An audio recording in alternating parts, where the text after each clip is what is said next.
السلام عليكم ورحمة الله وبركاته. بسم الله الرحمن الرحيم. الحمد لله وكفى وسلام على عباده الذين اصطفى أما بعد. So Alhamdulillah, this is our first class. I'm really happy about it.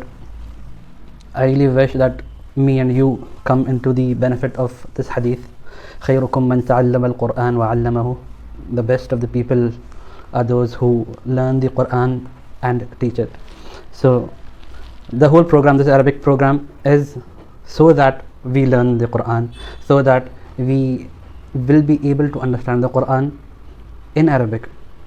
And as we go through the classes, we'll come to know that the translations don't do justice to what all the Quran says, right? So Bismillah, I'll get started, inshallah. What we'll do is, I'll do short concept based classes and some practices. Of course, I can't do a lot of practices because there is no one-on-one communication. These are recorded classes, but inshallah, as and when required, we'll do more practice, because unless and until we do practice, we won't be able to understand the concepts. And I also need promises from you that when you're doing these programs, you will be you'll have a printout of the notes which I have given. If you don't have a printout, at least you'll be able to see it in some other device at least, and you'll take notes as and when required. And when I ask you to say something with me, you'll be saying it with me. Okay, some things I'll make you memorize, I'll read it out aloud, and I want you to read it along with me. Alright, inshallah. Let's get started. Every time I'll not be on the screen because I'll be showing the notes, so I can't do both of these things together. So since this is the first class, I'm there on the screen for some time, then inshallah we'll switch to the notes. Okay, what we are learning is, we can call it as Lisanul Arab. The Quran came down to us in Lisanul Arab. Lisanul Arab means the old Arabic, the traditional Arabic which was spoken at the time of Rasulullah sallallahu alaihi wasallam. Okay, that is the language that we will be learning. There are other kinds of Arabic, that is the Arabic which we'll be here, which we read in the newspapers, which we listen to in the news channels, formal Arabic. That is also a good Arabic, but that is like a very small part of the traditional Arabic that we will be studying. So what we'll be studying is much more bigger than what we normally listen to, like in the formal education and formal channels of Arabic. Okay, so let's start. When we take up the Quran, we open up any page, any word that we see falls into one of three categories. There are three types of words in the Quran: an ism, a fi'l, and a harf. I'll give a short introduction of all these three things, and then we'll take up ism, and then we'll study it in detail. Then we'll take up fi'l and we'll study in detail. Harf, there is not much detail, we'll be studying along with the fi'l and ism, inshallah. Okay, easiest among this is harf, so I'll just introduce you to harf. Harf is something which does not have a meaning, which does not convey a meaning by itself. When it's said by itself, it will not convey a meaning. For example, I go up to a taxi driver, a cab driver. I'm just standing there, and he's like, "Where do you want to go?" And I'll be saying, "To." To where? So it's this word "to." We can't make sense of it by itself. To the airport, so we have to attach something to it, then it makes sense. So harf by itself does not have a meaning. I mean, it has a meaning, but it does not make sense. No, you cannot make sense of what a person wants to tell. Okay, after harf, let's take up fi'l. Fi'l is a word that is stuck in time.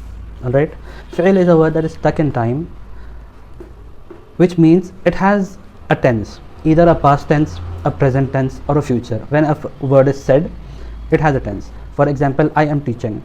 This word teaching is a fi'l because it has a tense, because I am doing it right now, fi'l, and it has a few things that attached to it. For example, a teaching cannot be done on its own. There must be someone doing the teaching. So I am doing the teaching right now, and then it is done to someone. So you are the students listening to my classes, so I am doing the teaching to you, and it is happening right now. It's happening in the present. So similarly, it can be in the past or in the future. I will be teaching a class tomorrow. I taught a class yesterday. So this way there is a tense attached to a fi'l. Now ism is very broad. and there's a lot of things in ism. Simply put, people would say ism is a noun, but ism has nouns and along with it a few other things. So what all constitutes an ism? An ism is the name of a person, place, thing, idea, adjective, adverb, and more. This more section will be dealing up later. The other things we'll take up right now, inshallah. So I'll switch off the camera and we'll go directly to the notes now. All right. Okay. So as I have already talked about these definitions, I'll just read through it once again. Ism is the name of a person, place, thing, idea, adjective, and more. Okay. Some things are pretty simple. The name of a person, for example, Ahmad, Maryam, Nu'man, Muhib. These are names of people. This will be considered as an ism. Apart from this, titles such as engineer, doctor, a teacher, mother, father, these also will be considered as name of ism.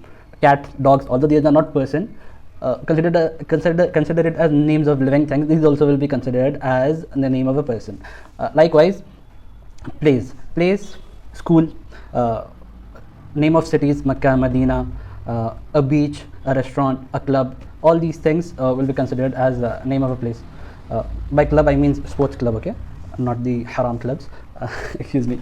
So thing is pretty simple by itself. A pen, a book, a table, a chair, are pretty simple things.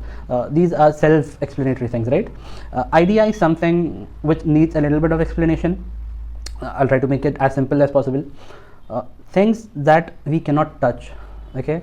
Certain things that we cannot touch, by examples we can understand. For example, words ending with shun, T-I-O-N, education, qualification, and expectation. Apart from shuns, we have knowledge, business, happiness, Islam, mercy, anger. These are things that we cannot touch. We can't go to a shop and we're like, Bhaiya, please give me 2 rupees anger. That doesn't happen, right? So these things are certain things which we cannot buy, we cannot touch. So these things, these will be considered as ideas. As and when examples come, inshallah, this will become easier. Okay. Next is adjective. Adjective is pretty simple. Something that describes a noun will be considered as an adjective. For example, a tall man, a fast car, a beautiful flower, a brown wall. Colors will be considered as adjectives, and basically something which describes a noun will be considered as an adjective. Adverbs, it sounds complicated. Very simply, if I put certain words that end with ly, will be considered as adverb. For example, happily, angrily, beautifully, kindly, mercifully, dreadfully. All these things will be considered as adverbs, and normally these will be attached with words that are fi'l. Like for example, he did, like I ate a burger hungrily. For example, I ate an apple fastly. Although it sounds stupid, but just to give an example. So with a verb, mostly it will be used. With a fi'l, it will be used. Like for example, I went to the market hurriedly. Right? So these are some of the examples of an adverb.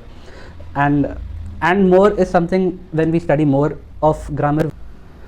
So I talked about ism, I talked about fi'l, I talked about harf. We'll be taking up certain examples. I'll do it in the next video, but inshallah I'll give a gem from the Quran just by knowing these 3 words, right? We have come to know these 3 things, and I'll try to give you a gem from the Quran.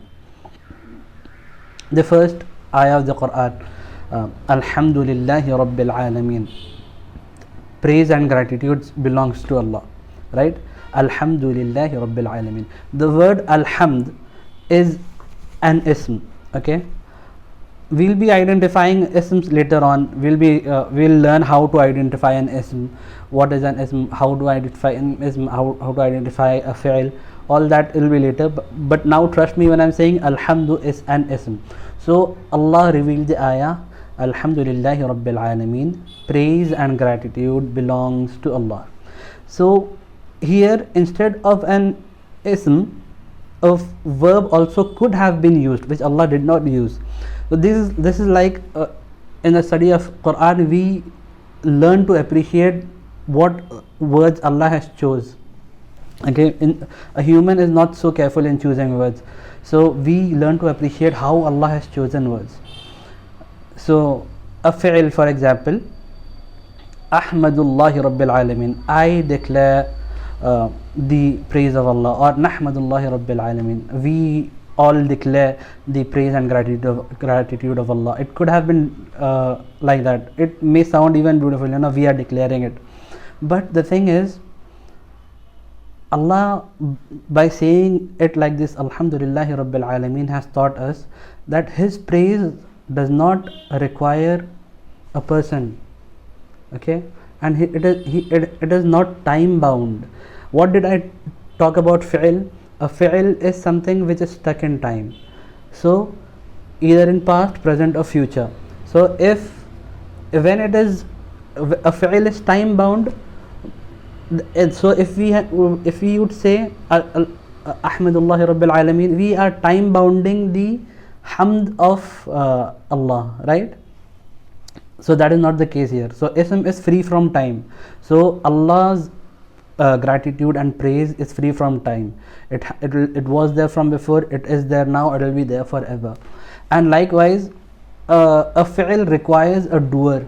Okay, I need to do the praise and gratitude of Allah if the word used was a verb or a fi'l. But Allah used the word alhamd as an ism, and it shows us that no matter who, if anyone is there to do the hamd of Allah subhanahu wa ta'ala or not, his hamd still exists. So this is like one of the gems of the Quran, and this was also from the study of the Quran. Why did Allah use as an ism in certain place? Why did Allah use a fi'l at another place? So inshallah we'll do this as a journey of the Quran. Okay, we did ism, fi'l and harf. This was a short introduction. Alhamdulillah. Write the alternative definitions for these words below. Okay, this is something which is very difficult. I want you to write it down. Harf. Okay, I'll go from top to bottom. Okay, harf. Harf is whatever is not an ism or a fi'l is a harf. A second, fi'l, whatever is not a harf and an ism is a fi'l. And the first one is very difficult, as you can guess. An ism is something which is not a fi'l or a harf. Okay, this may sound stupid, but I gave this so that there is an exercise. We'll do this exercise by eliminating. So which is not, we'll find out which is a harf, which is a fi'l, which is an ism by the process of elimination, inshallah, and I'll do it in the next video. So alhamdulillah, you did the first class, and that's something, believe me, this is something very big. The first step. Shaitan stopped you from doing this class, no doubt about it, and in future Shaitan would stop you from doing these classes, but this will be always associated with the study of Quran.